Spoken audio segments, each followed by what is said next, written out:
पूर्णमिदं पूर्णात् पूर्णमुदच्यते पूर्णस्य पूर्णमादाय पूर्णमेवावशिष्यते। ॐ शान्तिः शान्तिः। ॐ सहना भवतु सहनौ भुनक्तु सह वीर्यं करवावहै तेजस्विनावधीतमस्तु मा विद्विषावहै। ॐ शान्तिः शान्तिः।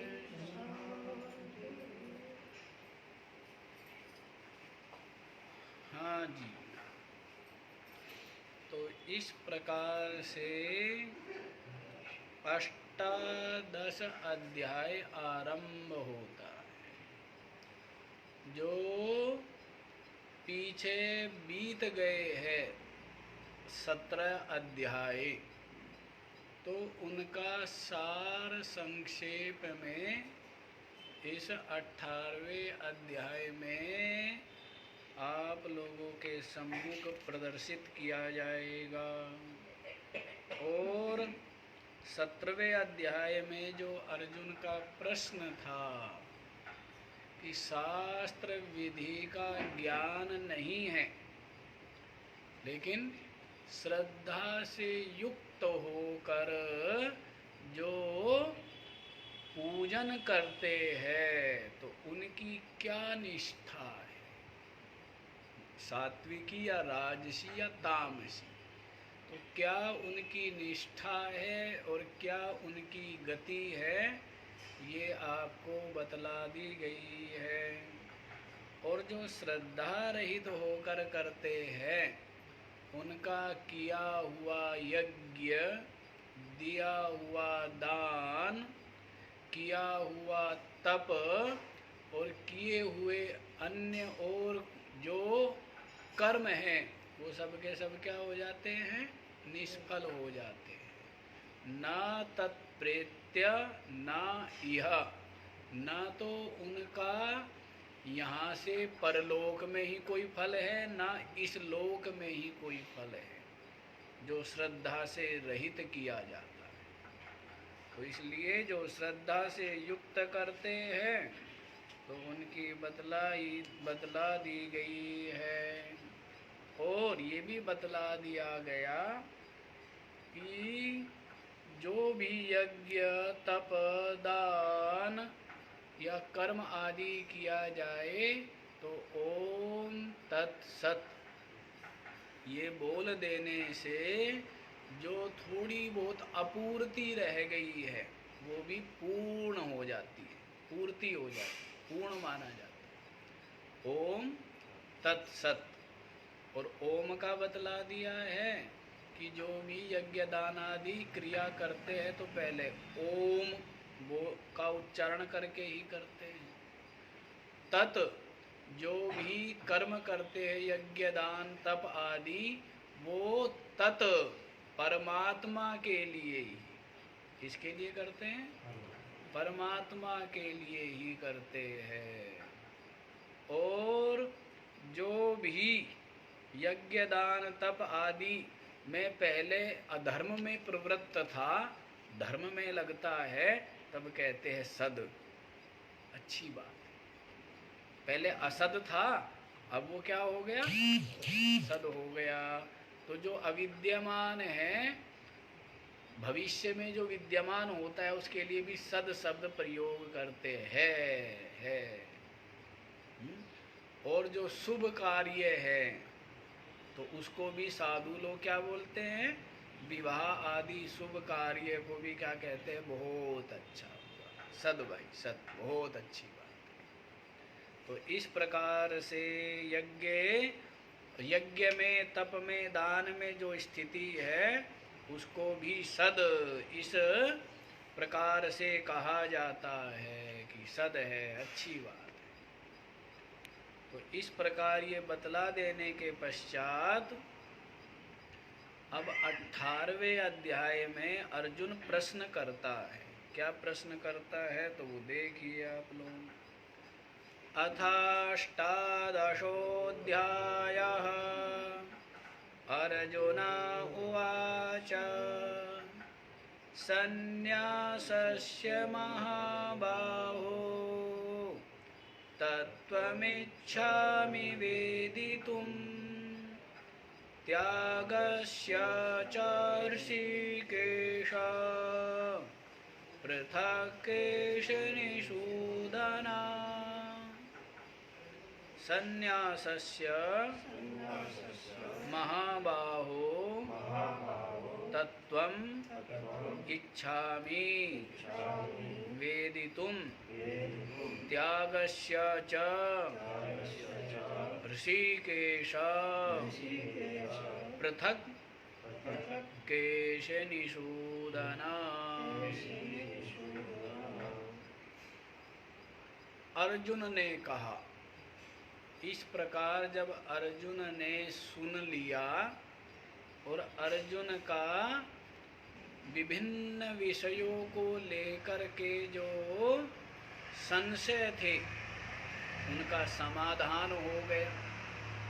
क्या हुआ है? समाधान हो गया।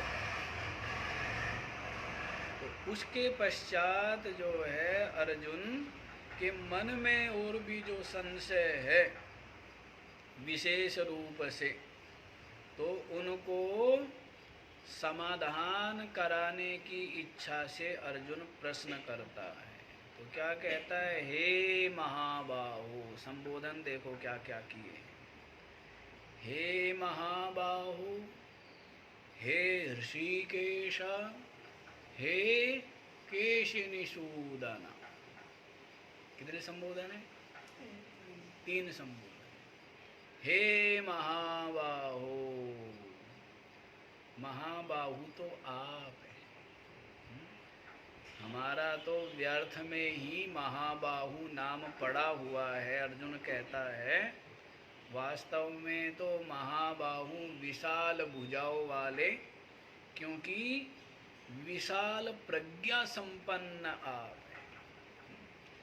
बाहुबल क्या करेगा, शरीर बल क्या करेगा यदि बुद्धि ना हो तो?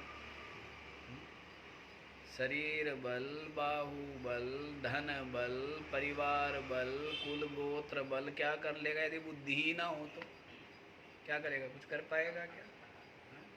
तो महाबाहु तो आप है, क्योंकि आप जो है विशिष्ट प्रज्ञा संपन्न है, ब्रह्म रूप आप है।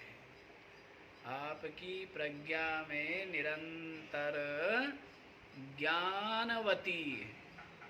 आपकी प्रज्ञा निरंतर आप अपने स्वरूप का दृढ़ अपरोक्ष आपको निरंतर है ब्रह्म भाव में विराजमान है।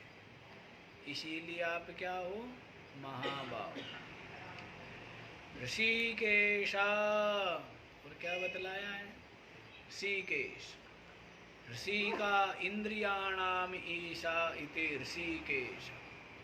इंद्रियों का जो स्वामी है, इंद्रियों को जिसने क्या कर लिया है? वश में कर लिया है, उसको क्या कहेंगे? ऋषि। इंद्रिया जिसके वश में है, संयत है, बाह्य और अंतः इंद्रिय संयम। बाह्य इंद्रिया कितनी है? कितनी इंद्रिया होती है?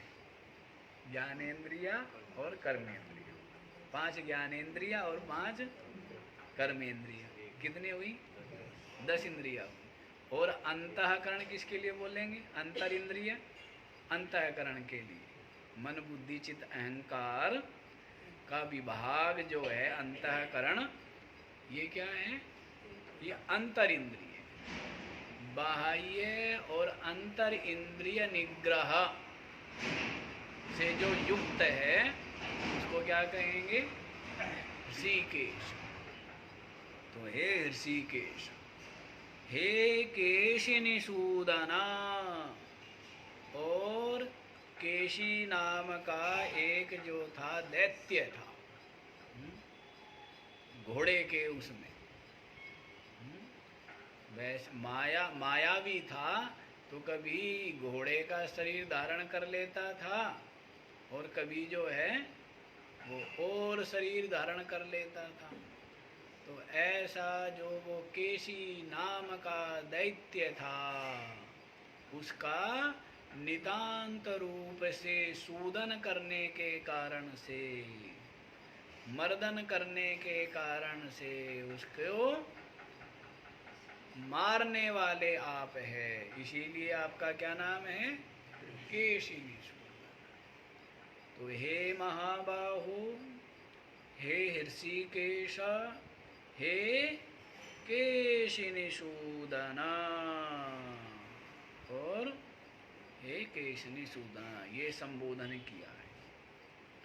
तो क्या कहते हैं? संन्यासस्य तत्त्वं वेदितुम इच्छामि। मैं संन्यास का जो तत्व है, रहस्य, जबकि यत्र तत्र जगह जगह पर संन्यास आदि का वर्णन है। पूरी गीता में संन्यास आदि का यत्र तत्र विभिन्न स्थानों पर वर्णन है, लेकिन अर्जुन कहता है कि मैं फिर भी संन्यास का जो तत्व है, रहस्य है, उसको और अच्छे से समझना चाहता हूँ। किसी भी प्रकार से अनभिज्ञता ना रह जाए, अछूता ना रह जाए, कोई देश, कोई शंका संशय ना बना रह जाए। क्योंकि यदि ठीक ठीक ज्ञान नहीं होगा, समाधान नहीं होगा, तो क्या है, वो विषय हमारे लिए अंधकारपूर्ण बना रहता है, अंधे बने रहते हैं उस विषय को लेकर के हम। तो इसलिए अर्जुन कहता है कि मैं संन्यास का तत्व उसको जानना चाहता हूँ। त्यागस्य च तत्वं वेदितुम इच्छामि, और त्याग का जो तत्व है उसको भी मैं जानना चाहता हूँ। संन्यास का जो तत्व है, रहस्य है, उसको मैं जानना चाहता हूँ, और त्याग का जो तत्व रहस्य है उसको भी मैं जानना चाहता हूँ। अब यदि ऊपर दृष्टि से देखे, बाह्य दृष्टि से, तो संन्यास और त्याग दोनों का एक ही अर्थ प्रतीत होता है, लेकिन इनका जो रहस्य है, भेद है, यथार्थता है, वास्तविकता है, उसको मैं पृथक पृथक बोल दिया। पृथक पृथक शब्द छूट गया था। संन्यास का जो पृथक तत्व है उसको मैं जानना चाहता हूँ, और त्याग का जो पृथक विविक्त अलग बिल्कुल जो तत्व है उसको मैं जानना चाहता हूँ। तो इस प्रकार से अर्जुन ने क्या किया है? प्रश्न किया। संन्यास के और त्याग का जो रहस्य है उसको मैं अलग अलग जानना चाहता हूँ कि संन्यास क्या है और त्याग क्या है। क्योंकि शुरू में भी बतला दिया था कि दो प्रकार का धर्म है, प्रवृत्ति लक्षण धर्म और निवृत्ति लक्षण धर्म, दो प्रकार का धर्म। तो प्रवृत्ति लक्षण धर्म क्या है? शास्त्र विहित जो शुभ कर्म है, कर्तव्य से प्राप्त शास्त्र विहित शुभ कर्मों को करना, ये क्या है? प्रवृत्ति लक्षण धर्म है। और निवृत्ति लक्षण धर्म क्या है? कि कर्म और कर्म के फल को अनित्य जान करके जो केवल प्रत्यगात्मा है, निरूपाधिक जो परमात्मा है, उसके स्वरूप को जानना, अपरोक्ष अनुभव करने की जो इच्छा है, वो निवृत्ति रूप लक्षण रूप धर्म है। तो दो ही प्रकार के धर्म है, प्रवृत्ति और निवृत्ति। जो कुछ भी प्रवृत्ति है, प्रवृत्ति कोई मना नहीं है, लेकिन वो क्या होनी चाहिए, शास्त्र विहित हो, शुभ कर्म हो और कर्तव्य प्राप्त हो। तो सबके भिन्न भिन्न कर्तव्य है ना, जैसे पिता का कर्तव्य भिन्न है, पुत्र का भिन्न है? गृहस्थ का भिन्न है, ब्रह्मचारी का भिन्न है, तो भिन्न भिन्न कर्तव्य है। तो अपनी जो कर्तव्य प्राप्त है और शास्त्र विहित है, ऐसा जो शुभ कर्म करना है, ये क्या है, धर्म है। और निवृत्ति लक्षण धर्म क्या है, जो निरूपाधिक व्यापक ब्रह्म है, परमात्मा, उसको प्राप्त करने की इच्छा और समस्त कर्म और उपासना को क्या समझ करके, उनके फलों को अनित्य समझ करके उनसे क्या हो जाना, उपराम हो जाना और परमात्म चिंतन में लग जाना, ये क्या हुआ, निवृत्ति लक्षण रूप धर्म है। तो सन्यास और त्याग इसलिए पूछा जा रहा है और इसलिए बताया जाएगा क्योंकि सन्यास और त्याग ये क्या है, परमार्थ पथ में यही सहायक हैं, यही उन्नति करने वाले हैं, यही परमात्म प्राप्ति के क्या है, साधन है, सन्यास और त्याग। यदि त्याग और सन्यास नहीं है तो फिर क्या है, फिर जो अन्य साधन है वो सब निष्फल हो जाए।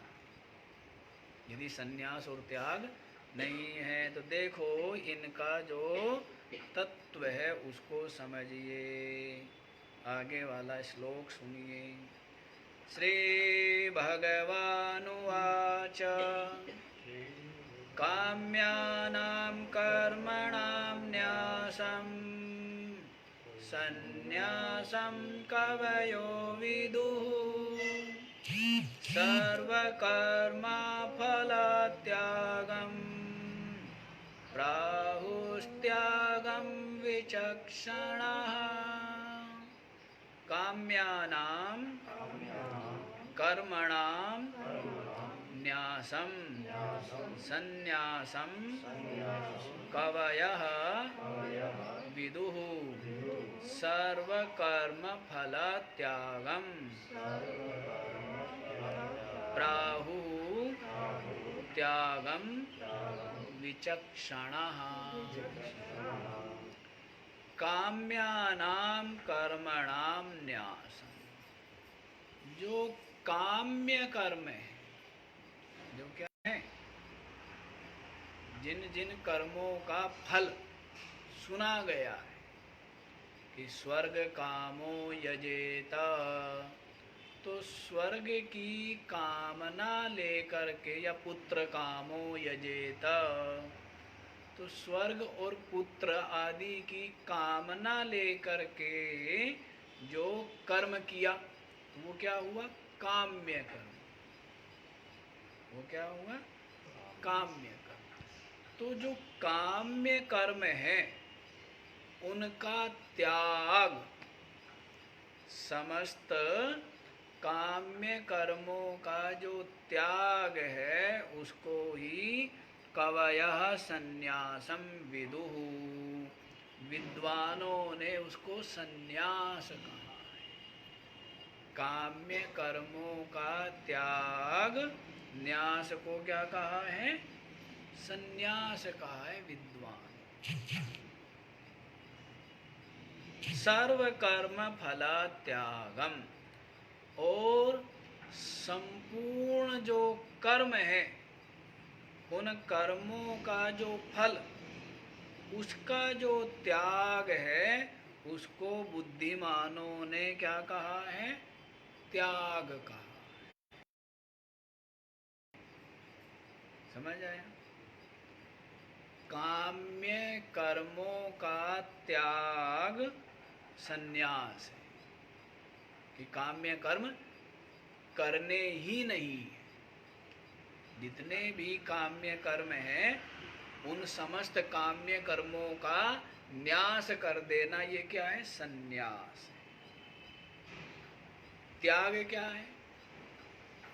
सर्व कर्मों का जो फल है उसका जो त्याग है उसको त्याग कहा है। कर्म फल का त्याग त्याग है और काम्य कर्मों का त्याग संन्यास है। हाँ जी सेठ जी, समझ लेना, सूक्ष्म बात है विचार में। काम्य कर्मों का त्याग क्या हुआ? संन्यास।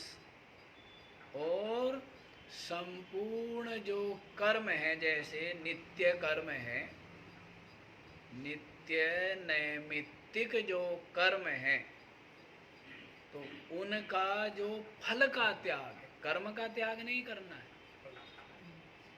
इसका फल का त्याग। अच्छा, ये जो बताया जा रहा है ये सब का सब बताया किसको जा रहा है? जिज्ञासु। ये ज्ञानी के लिए नहीं है। ये ज्ञानी तो जो तत्वनिष्ठ है उस तस्य कार्यम न विद्यते, उसके लिए कोई कार्य नहीं है। तो ये अज्ञानी के लिए है कि जो विशुद्ध हृदय के कारण से सत्संग श्रवण आदि में लगा हुआ है, तो उसने क्या किया है? काम्य कर्मों का तो जो न्यास है वो कर ही दिया है, साथ ही साथ नित्य कर्म कर रहा है। नित्य नैमित्तिक कर्म करता है कि जो कसाय है चित्त में भी पूरी तरह नष्ट हो जाए, तो इसलिए नित्य कर्म करता है। और निमित्त नैमित्तिक कर्म भी करता है कि शुभ देश शुभ काल आदि में यथा योग्य जो दान आदि है, किसी निमित्त से, जैसे संक्रांति आदि बताया था ना आपको, तो उनमें क्या करना? दान आदि करना। तो नित्य नैमित्तिक कर्म करता है, लेकिन नित्य नैमित्तिक कर्म भी फल की इच्छा से रहित होकर करता। काम्य कर्मों का तो त्याग हो ही गया है, कामना युक्त कर्म नहीं करता है, लेकिन नित्य कर्म करता है। कब तक करता है? जब तक अपनी आत्मा का दृढ़ रूप अपरोक्ष ना होवे तब तक नित्य कर्म जो संध्या उपासना आदि है वो करनी चाहिए। संध्या वंदन आदि करना चाहिए। किसको? ज्ञान नहीं हुआ है। ज्ञान हो गया उसके लिए तो नियम नहीं है, उसके लिए कोई विधि नहीं, वो तो ब्रह्म रूप है, ब्रह्मनिष्ठ है, अपने आत्मा में ही विराजमान है। जिसका सब भजन करते हैं वो तद्रूप हो गया है। जिस परमात्मा का सब भजन करते हैं उस परमात्मा को उसने आत्म रूप से क्या कर लिया? अपरोक्ष कर लिया, अनुभव कर लिया है। और ऐसी अनुभूति निरंतर उसकी बनी हुई है कि ये देह इंद्रिय प्राण बुद्धि अंतःकरण का जो ये संघात है समूह, ये मैं नहीं हूँ, मैं साक्षी विशुद्ध आत्मा ब्रह्म रूप हूँ। ऐसी प्रज्ञा सुस्थिर है जिसकी निरंतर, ऐसा दृढ़ अपरोक्ष बना हुआ है हर वृत्ति में, प्रत्येक वृत्ति में। ऐसा नहीं कभी विस्मृत हो जाए, कभी स्मृति आ जाए, ऐसा नहीं है। अपना जो स्वरूप है ज्ञान रूपी आत्मा, जो सूर्य है वो कभी भी अस्त नहीं होता है, जिसका ज्ञान का उदय निरंतर बना रहता है। चिदानंद रूपः, कि मैं मैं शिव हूँ, मैं आत्मा हूँ, चिदात्मा हूँ, सच्चिदानंद हूँ, ऐसा अलुप्त जो ज्ञान है, प्रज्ञा है, वृत्ति है, निरंतर बनी हुई है, निरंतर। खाते पीते चलते बोलते नहाते धोते हर समय वृत्ति शरीर को स्नान करा रहा है रगड़ रगड़ करके, तो भी जान रहा है शरीर ये है, ये इंद्रिया है, और ये प्राण संचरण है, और ये मस्तिष्क है, और ये मन और बुद्धि है, और मैं साक्षी हूँ, मैं आत्मा हूँ, ब्रह्म रूप हूँ। ऐसी प्रज्ञा बनी हुई है निरंतर जिसकी, उसकी बात है। तो उसके लिए तो कोई कार्य नहीं है। तो यहाँ पर जो बतला रहे हैं, अभी ज्ञान नहीं हुआ है, लेकिन तत्व चिंतन में लगा हुआ है, तत्व चिंतन में। वो नित्य कर्म करता हुआ क्या करे? फल का त्याग। सर्व कर्म फला त्यागम, जो भी कर्म है नित्य कर्म, कर्तव्य प्राप्त कर्म, उनको करता हुआ फला त्यागम, जो फल का त्याग है उसको त्यागम विचक्षण प्राहु, जो बुद्धिमान लोग है उसको क्या कहते हैं? त्याग। क्या कहते हैं? त्याग। तो समझ लेना है। तो आगे बतला दिया जाए। ये तो आप समझ ही गए होंगे। और भी यहाँ पर बड़ा ही शास्त्रार्थ है, लेकिन वो आप लोगों के तो विशेष काम का है नहीं। तो इसलिए इतना ही समझ लो जितना समझाया गया है। आगे देखिए, आगे क्या बतलाते हैं। त्याज्यम दोषवदित्येके कर्म प्राहुर्मनीषिणः यज्ञदानतपः कर्म न त्याज्यमिति चापरे। त्याज्यम दोषवद इति एके कर्मः प्राहु मनीषिणः यज्ञदानतपः कर्मः न त्याज्यम् इति च अपरे। कर्म दोषवद त्याज्यम, जैसे दोष होते हैं ना, विकार, वो क्या होते हैं? त्यागने योग्य होते हैं। जिज्ञासु के लिए क्या है? निरंतर इनके त्याग का प्रयत्न करता है विवेकी। और जो साधक है वो क्या है? इन दोषों से, विकारों से मुक्त हो जाता है। यदि दोष विकार बने हुए हैं, किस बात का साधक है? हैं? किस बात का साधक? तो इसलिए कर्म जो है, कर्म भी दोष युक्त ही है। तो दोष के समान कर्म क्या है? त्याज्यम, त्यागने योग्य ही है। इति एके मनीषिणः प्राहु, ऐसे कुछ जो मनीषी लोग हैं, मनस्वी लोग हैं, ऐसा कहते हैं। दो अर्थ करेंगे। पहले वाला अर्थ समझ में आ गया कि जैसे विकार दोष त्याज्य है, उसके समान ही कर्म भी त्याज्य है। समझ आया? दूसरा, जितने भी कर्म हैं सबके सब क्या है? दोष युक्त है, इसीलिए क्या है? कर्म त्याज्य है। कर्म दोष युक्त होने से क्या है? त्याज्य है। समझ में आया?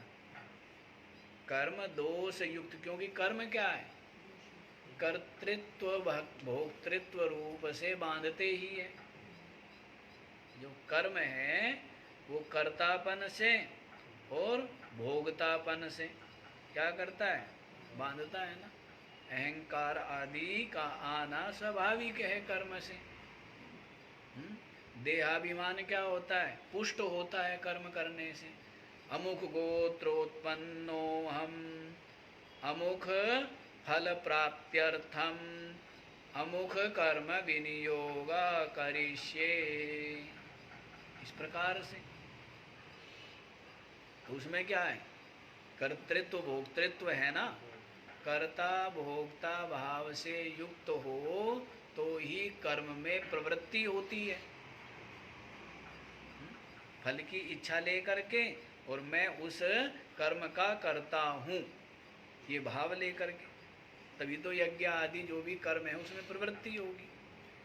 तो इसलिए जो कर्म है वो तो क्या है? स्वभाव से ही दोष युक्त है, बांधने वाले।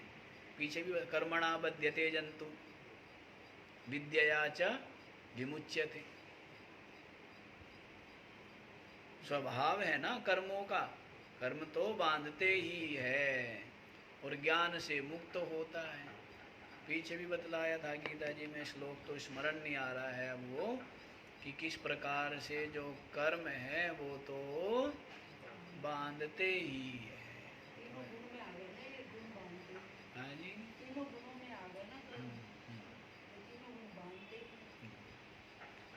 ये भी है, गुण दृष्टि से भी विचार है। लेकिन यहाँ पर अभी जो विचार हो रहा है वो कर्म के ईश्वर। तो देखो क्या कहते हैं कि समस्त कर्म दोष युक्त होने से क्या है? बांधते ही है। या फिर पहला जो अर्थ बताया था कि दोष के समान कर्म क्या है? वो त्याज्य है। जैसे दो साधक को क्या करना चाहिए? साधक का मुख्य कार्य, मुख्य प्रयत्न क्या होता है? दोष मुक्त होने में। जो विकार है चित्त में, उन विकारों से रहित होने में संपूर्ण प्रयत्न करना चाहिए। घर में चोर घुस जाए तो कोई बात नहीं, क्या करेंगे? उनके लिए नाश्ता तैयार करेंगे, चाय पानी है, ऐसा करेंगे क्या? क्या करेंगे कि जल्दी से जल्दी ये भागे, पड़ोसियों को बुलाओ, पुलिस को बुलाओ। तो वैसे ही आपके अंतर में चोर घुस के बैठे हुए हैं। ये काम क्रोध लोभ मोह अहंकार आदि क्या है? चोर है, वे घुस के बैठे हुए हैं।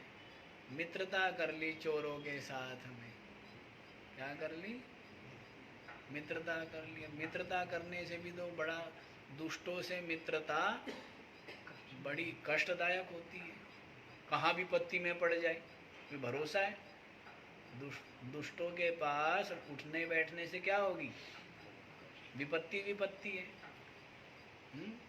तो इसलिए ये क्या है? ये विकार जो है साधक का तो लक्ष्य ही होता है कि मैं समस्त दोषों से विकारों से रहित हूँ, काम रहित, क्रोध रहित, लोभ रहित, मोह रहित और अहंकार रहित। अहंकार रहित, जिसको संसारी लोग पुष्ट करते रहते हैं, उसको क्या यहाँ पर क्या कहा है? साधक के लिए उनसे रहित होना है। समझ आया? कि महाराज संसार कैसे चलेगा, घर बार कैसे चलेगा, और बढ़िया चलेगा, और सुंदर चलेगा। पता नहीं क्या क्या बुद्धि में बैठ गया लोगों का कबाड़ा। ये संसार नहीं चलेगा जी, अरे और अच्छा चलता है। काम क्रोध लोभ मोह आदि से रहित हो, अहंकार आदि से रहित हो, तो फिर क्या है? फिर तो आनंद ही आनंद है, परमानंद है, सब कुछ अच्छे से चलता है। ऐसा कुछ भी नहीं है। अच्छा जी, तो देखो, दोष के समान कर्म त्याज्य है, ऐसा मनीषी कुछ मनीषी लोग कहते हैं। यज्ञ दान तपः कर्म न त्याज्यम इति च अपरे। और दूसरे जो विद्वान हैं वो क्या कहते हैं, यज्ञ दान तप रूप जो कर्म है उनका त्याग नहीं करना चाहिए। क्यों नहीं करना चाहिए? क्योंकि ये तो क्या है, आपके हृदय को निर्मल करने वाले।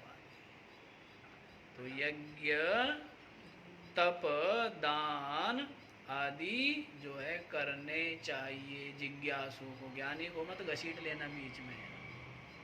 हाँ? ज्ञानी वो नहीं है। ज्ञानी लोक शिक्षा के लिए व्यवहार, लोक व्यवहार के लिए करें तो अलग है, करें, लेकिन जो बाह्य दृष्टि ही जिसकी विलुप्त हो गई तो उस पर तो कोई नियम नहीं लागू होता है। जिसकी दृष्टि में जगत अस्तित्व ही नहीं है तो उस पर क्या है, उस पर ये नियम लागू नहीं होगा। तो इस तरह है, क्या बतलाया विद्वानों ने कि यज्ञ दान तप रूप जो कर्म है इनका त्याग नहीं करना चाहिए, ऐसा बतला दिया गया है। तो ये कर्म निष्ठा वालों की बात चल रही है। किसकी बात चल रही है? कर्म निष्ठा। दो प्रकार की निष्ठा बतलाई थी ना,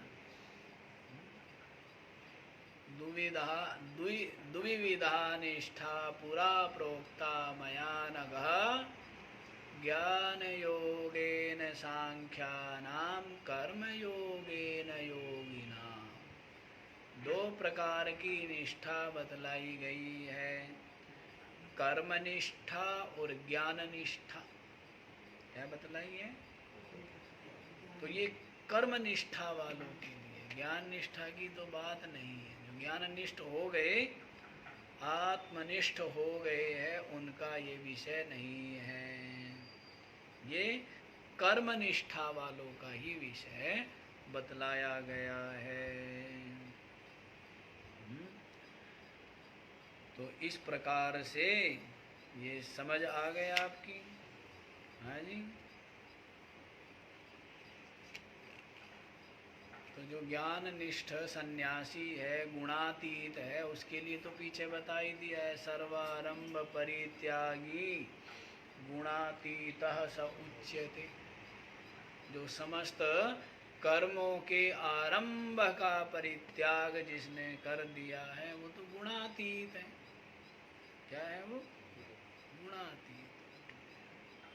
तो उसका यहाँ पर चिंतन नहीं है, चिंतन यहाँ पर जिज्ञासु का ही है कि जो जिज्ञासु है आत्मनिष्ठा के लिए प्रयत्न कर रहा है और आत्मनिष्ठा हुई नहीं है, प्रयत्न कर रहा है, तो वो जो है कर्मों को दोष युक्त जान करके छोड़ देता है।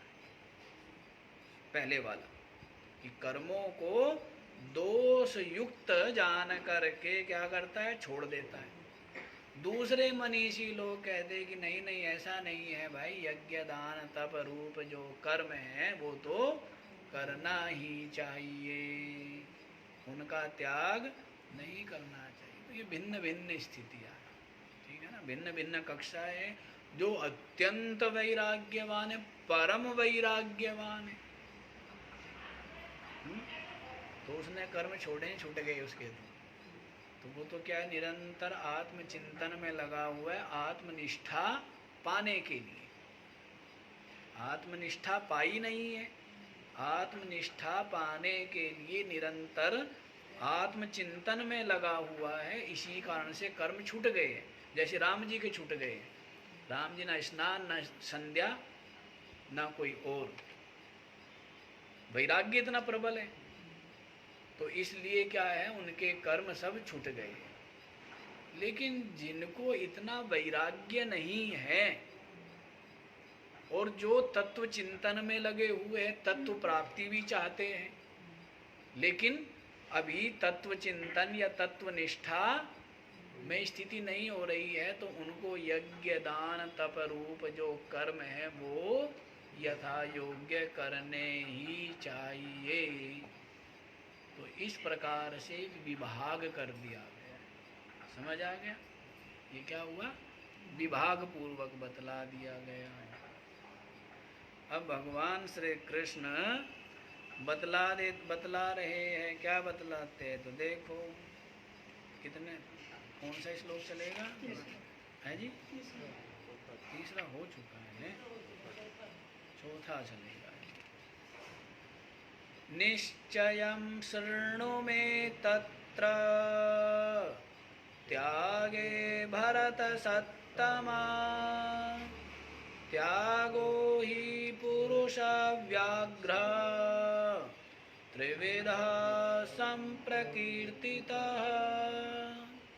निश्चयं शृणु मे तत्र त्यागे भरत सत्तमा, त्यागः हि पुरुष व्याघ्र त्रिविधः संप्रकीर्तितः।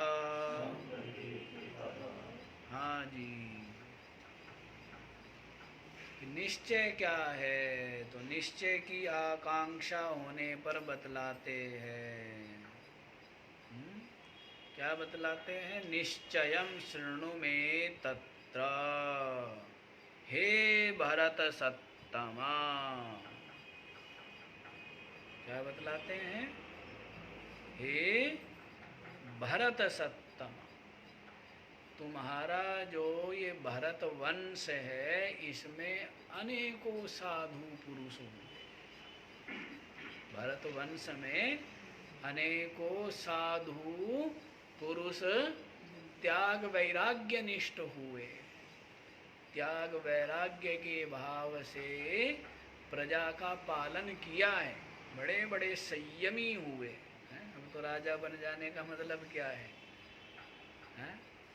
वैभव विलासिता, राजा का मतलब, जबकि वहाँ पर क्या है? राजा का मतलब क्या? ऊर्जा त्याग। राजा का मतलब वो जिम्मेदारी, और जिम्मेदारी तो ऊर्जा त्याग है। तो इसलिए तुम्हारे भरत वंश में तो अनेकों साधु पुरुष हुए, लेकिन उनमें भी अर्जुन तुम श्रेष्ठ हो। तुम क्या हो?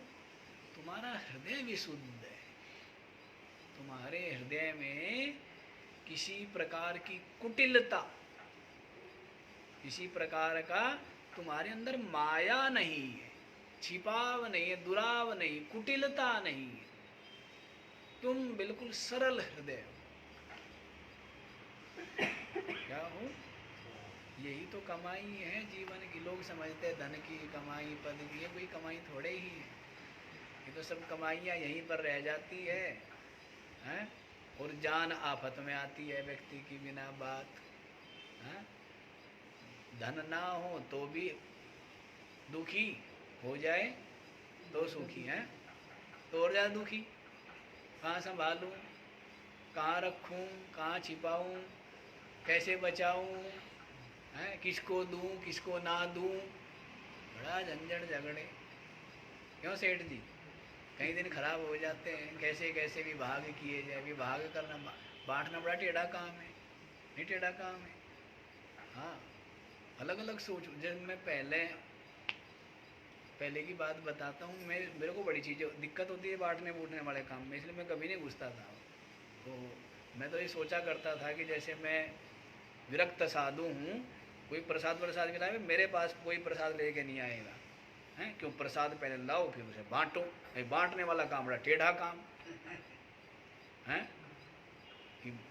कि कैसे कैसे बांटो, ये बांटो, किसी को कम किसी को ज़्यादा, ये झंझट झगड़े।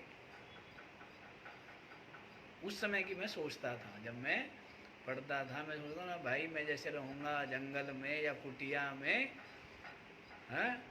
तो लोग जो सत्संग आदि सुनने आएंगे, भक्त लोग आएंगे और कोई प्रसाद वरसाद लेके आएगा तो नहीं। एक महात्मा थे, उनके पास कोई भुने चने लेकर के जाए खुश होते थे, और उसके अलावा और कोई चीज़ लेकर के चला गया तो गाली देना शुरू है। कोई लेकर के चला गया, मान लीजिए केले ले गया, चीकू ले गया, पपीता, मार मार मार, बहुत दूर रखवाते थे। जंगल में ही रहे वो, खेतों में ही, जैसे कुटिया ना तो कहीं भी खेत में रखवा देते। फिर बच्चे आते खेलते खेलते, अरे वहाँ वो पड़ा, उठा के ले जाओ बच्चों को। और चना कोई ले आए, हाँ, तो चने देते हुए उनको बड़ी खुशी मिलती थी। अलग अलग महात्माओं की मौज है। तो मैं सोचता था ये काम तो बड़ा टेढ़ा काम है। अरे वो चीज़ खराब हो गई होगी, वो दे दो, वो पहले दे दो, वो बाद में दे दो। मैंने कहा मैं तो ये सोचता रह जाऊंगा, हाँ, उसको कम दे दो, उसको ज़्यादा दे दो। तो मैं उस समय सोचा करता था, लेकिन अब तो अच्छा लगता है कि बांटना चाहिए, है ना। अलग अलग समय की अलग अलग चिंतन, अलग अलग स्थिति है, तब तो क्या है कि बांटना चाहिए, अच्छी बात है। हाँ, देखो क्या कहते हैं, हे भरत सत्तमा, क्या बतलाते हैं, तो मैं निश्चयम शृणु तत्र त्यागे, त्याग के विषय में मेरा जो निश्चय है उस निश्चय को तू सुन। निश्चयम, मैं निश्चयम तत्र त्यागे शृणु, तो जो मेरा निश्चय है त्याग के विषय में उसको तू सुन। और दूसरा ये भी लगा देंगे कि सुन करके निश्चय कर, सुन करके क्या कर, निश्चय कर। तत्र त्यागे में शृणु, मेरे से सुन, और निश्चयम कुरु, निश्चय कर। ये बतला दिया मैं कि निश्चय कर। त्यागा ही पुरुष व्याग्रह त्रिविधा संप्रकीर्तितः, तो क्या बतलाए है, हे पुरुष सिंह, क्या है तू, पुरुष सिंह। आजकल व्यक्ति क्या है, दुर्बल को सताने में अपने आप को क्या मानता है, शक्तिशाली मानता है। जैसे कई लोग है, स्त्री है, अपने से जो कमजोर है उनको क्या करेंगे, सताना। तो वो कोई सिंहपना नहीं है, वो तो कायरता है, नीचता है। क्या है वो, क्या है, नीचता है। जैसे स्त्री पर या अपने से जो दुर्बल है उन पर अधिकार जमाना, उनको प्रताड़ित करना, ये क्या है, कायरता है, नीचता है। सिंहपना थोड़े ही है ये। सिंहपना क्या है, सिंहपना क्या है, कर्तव्यनिष्ठ होना, ये सिंहपना है। धर्मनिष्ठ होना, अधर्म का परित्याग करना, ये सिंहपना है। कुटिलता का परित्याग करना, सरलता से, सहनशीलता से, संतोष से युक्त होना, ये क्या है, ये सिंहपना है। तू पुरुष सिंह है।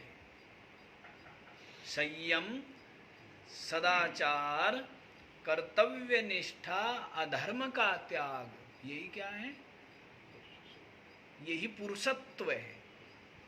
हा? ऐसे थोड़ा कि जो कमजोर है, गरीब है, बेचारे हैं, शक्तिहीन है, तो उनको सताना, उनके ऊपर, सबके ऊपर हावी रहना, ये कोई पुरुषत्व नहीं है। पुरुषत्व क्या है, अपनी इंद्रियों को संयत कर लेना, ये पुरुषत्व है।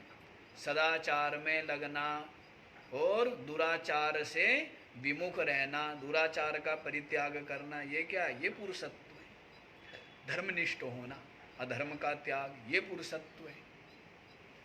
पर पता नहीं आज किसको पुरुषत्व मानते हैं, झूठ कपट को क्या मानते हैं, पुरुषत्व मानते हैं। तो ये कोई पुरुषत्व नहीं है।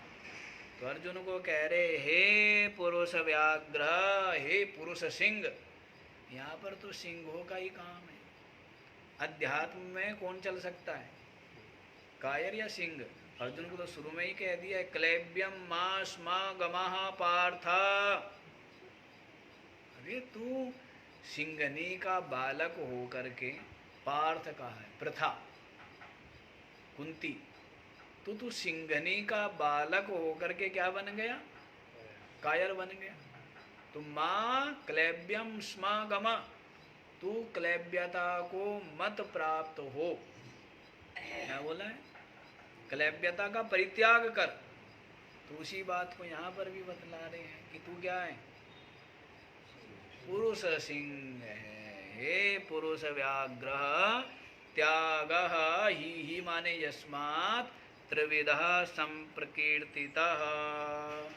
तो ये जो त्याग है, इस त्याग, ये त्याग भी शास्त्रों में 3 प्रकार का बतलाया गया है। सात्विक, राजसिक और तामसिक भेद से कितने प्रकार का बतलाया गया है, 3 प्रकार का बतलाया गया है। तो ये बात निश्चय, मुझ ईश्वर का जो निश्चय है उसको तू सुन। तो क्या है जी आपका निश्चय, आपका निश्चय क्या है वो भी आप बतला दीजिए हमें। तो निश्चय बतला दिया जाए आपको, तो सुनो जी निश्चय क्या है। यज्ञ दान तपः कर्म न त्याज्यं कार्यमेव तत्। यज्ञोदानं तपश्चैव पावनानि मनीषिणाम्। यज्ञदान तपः कर्म न त्याज्यं कार्यम एव तत्। यज्ञः दानं तपः च एव पावनानि मनीषिणाम्। मेरा निश्चय सुनो। क्या बता रहे भगवान श्री कृष्ण जो योगेश्वर है, समस्त योगों के स्वामी है। तो योग का जो तत्व है वो श्री कृष्ण से अधिक स्पष्ट न कोई जानता है और न कोई बतला सकता है, क्योंकि योगों पर उनका क्या है, स्वामित्व है। योगों पर उनका अधिकार है। योग प्रकट, योग मुझसे ही प्रकट हुए और मेरे ही आश्रित है और मेरे में ही विलीन हो जाते हैं। तो योगों का जो अधिकार है वो क्या है, संपूर्ण अधिकार मेरे पर ही है, मेरे में ही है। तो योगेश्वर श्री कृष्ण इस त्याग के विषय में अपना निश्चय बतला रहे हैं। तो ऐसा जो निश्चय श्री कृष्ण का जो निश्चय है वो क्या होगा, अत्यंत निर्दोष होगा।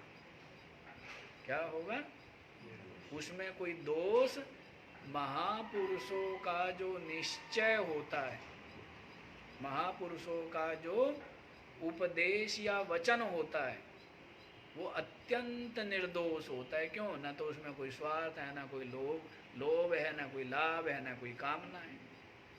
इसीलिए उनका जो निश्चय है वो जीव मात्र के लिए मंगलकारक। तो भगवान श्री कृष्ण कह रहे मेरा निश्चय सुन इस त्याग के विषय में। तो क्या निश्चय है, देखो, यज्ञ दान तपः कर्मः न त्याज्यम। यज्ञ दान तप रूप जो कर्म है इनका त्याग नहीं करना चाहिए। कार्यम एव तत्, तत् कार्यम एवं उनको करना ही चाहिए। उनको हर अवस्था में करना ही चाहिए। चाहे आप अज्ञानी हो, चाहे आप जिज्ञासु हो, और चाहे आप ज्ञानी हो। अज्ञानी भी, जिज्ञासु भी और ज्ञानी। अज्ञानी करता है कामना युक्त, जिज्ञासु करेगा निष्काम भाव से, ज्ञानी करेगा लोक शिक्षा लोक उपकार। समझ आया? तो कार्यम एवं तत् करने ही चाहिए, ना त्याज्यम, इनका त्याग नहीं करना चाहिए। यज्ञ दान तप रूप कर्मों का। क्यों? तो आगे देखो क्या। यज्ञ दानम तपः चैव। यज्ञ दान और तप ही लगा दिया है। क्या लगाया? मनीषीणाम पावनानि। जो मनस्वी लोग है, मनीषी लोग है, उनको क्या है? पावनानि, पवित्र करने वाले। क्या करने वाले? निर्मल करने वाले। यज्ञ दान तप, ये जो कर्म ही, क्योंकि सत्कर्म है, और सत्कर्म ही क्या करता है? मनीषियों को भी पवित्र करता है। इससे ही सारा राग, सारा कल्मश, सारा स्वार्थ, सारी आसक्ति गलित होती है। किससे? यज्ञ तप और दान से। यज्ञ में भी स्वार्थ त्याग है, और तप में बहुत कुछ त्यागी त्याग है, और दान में भी जो ममत्व का, आसक्ति का त्याग, लोभ का त्याग है। और तप में तो क्या है? सारी आसक्ति, विषयासक्ति का त्याग। आप लोग त्रिविध तप सुन ही आए हैं, सात्विक, राजसिक और तामसिक। उसमें भी शरीर का तप, वाणी का तप और मन का तप आप लोग सुन आए हैं। तो ये जो तप है, ये तो करना ही चाहिए। यज्ञ दान तप रूप जो कर्म है, ये क्या है? पवित्र करने वाले। मतलब ये ही पवित्र करने वाले, इनके अलावा और कोई पवित्र करने वाला नहीं। इसीलिए जिज्ञासु को ये करने ही चाहिए, जिससे कि क्या हो? पवित्रता आए। और ज्यों ज्यों हृदय पवित्र होगा, त्यों त्यों सबके प्रति क्या है? करुणा का भाव होगा। जीव मात्र, मनुष्य मात्र के प्रति अपनत्व का भाव होगा। अभी तक है मेरे ये है, बाकी सब होंगे किसी के। सबके प्रति प्रेम, सबके प्रति करुणा, अपनत्व का भाव, और केवल तत्व प्राप्ति लक्ष्य। हृदय विशुद्ध हो गया तो उसके चिन्ह क्या है? उसका चिन्ह यही है कि एक तो जीव मात्र के प्रति करुणा का भाव, जीव मात्र के प्रति, कोई शत्रु मित्र नहीं, सबके प्रति, सबका मंगल, सबका कल्याण, सबके सुख अपने सुख, और सबके दुख अपने दुख। ऐसा उसका हृदय क्या हो गया? निर्मल। हम तो स्वार्थ की तरफ बढ़ रहे हैं। चले थे और अब क्या है, स्वार्थ की तरफ बढ़ते जा रहे हैं। पहले एक सब आपस में जुड़े हुए थे, परिवार परिवार नहीं, बाकी और लोग, वैद्य भी, आचार्य भी हैं, धोबी भी हैं, नाई भी, और भी कहीं होते हैं, ब्राह्मण भी है जी, हाँ, भंगी भी, सब क्या थे, जुड़े हुए थे। और अब कोई मरे अपने से मरे, तो बताओ कितनी मुश्किल से निकले होंगे पशुता से मनुष्यता में। और अब पूरा प्रयत्न किसके लिए हो रहा है, मनुष्यता का त्याग करके पशुता की ओर जाने का प्रयत्न है। कैसी संस्कृति थी कि सब एक दूसरे के सुख में दुख में सम्मिलित थे, प्रेम था, केवल अपना ही अपना नहीं, बाकी अपने जो यजमान या ग्राम या सबके विषय में सोचते। कोई विपत्ति में हो तो उसकी सहायता करने वाले कितने पहुंच जाते थे, कितने पहुंच जाते। तो ये सहयोग की बात थी, सेवा भाव की बात थी।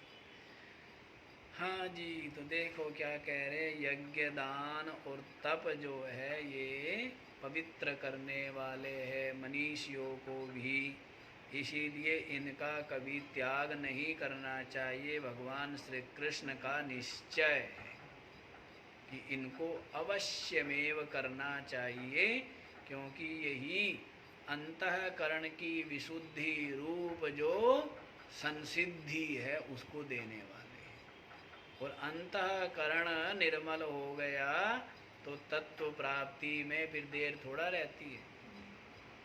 मतलब क्या है, जब आसक्ति ही गलित होगी, सबसे कठिन तो एक ही चीज़ है, रोज रोज कहते ही हम, आसक्ति।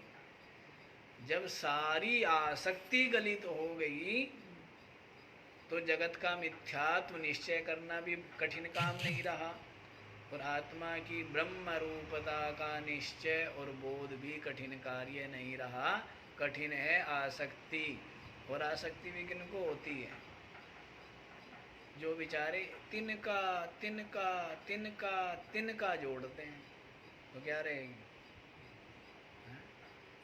आसक्ति रहेगी ना, नहीं रहेगी।